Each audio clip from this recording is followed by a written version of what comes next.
Beth said, you talked about some of the backlash with CRT, and one disturbing part of that now is people trying to remove books from school libraries, especially books like yours dealing with race and racism. Could you talk about the importance of exposing students to challenging books and fighting censorship, especially when parents want to gatekeep ideas for their kids? Here's the thing. What happens is people say like, well, somebody came to me and said like, yo, you know, my books are always banned. It's fine. I mean, it is what it is. But people come to me and they say, you're anti-censorship, but I can't call you the N-word. Right? So aren't I being censored? Now, here's the thing about that. Freedom of speech is a fascinating thing because there are all sorts of nuances and clauses that we so conveniently leave out of the conversation, right? For instance, there is something in the freedom of speech clause that's called the harm clause. And with the harm clause, the harm clause is the very thing that stops you from committing perjury. You have every right to lie on the stand.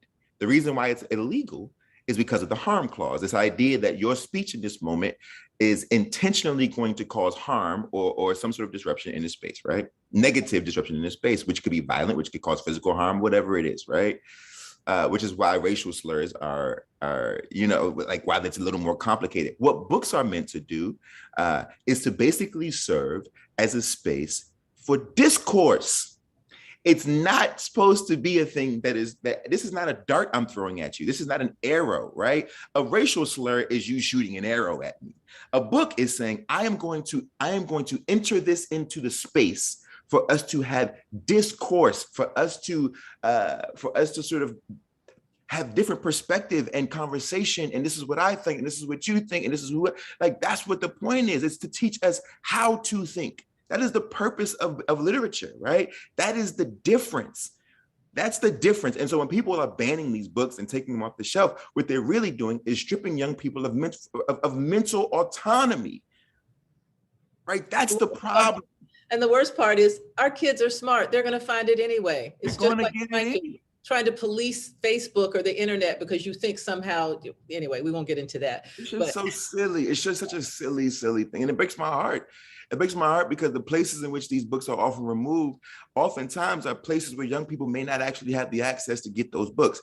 It's reductive and arrogant to believe that every kid got $20 or that there's a library close by or a bookstore close by or a library in the school or whatever. It's just not a thing. Or a little library on the corner or like all this stuff that we take for granted if you live in a big city. But like places where these books are being banned, a lot of times that's the only place that the kid could get this literature. That's a problem.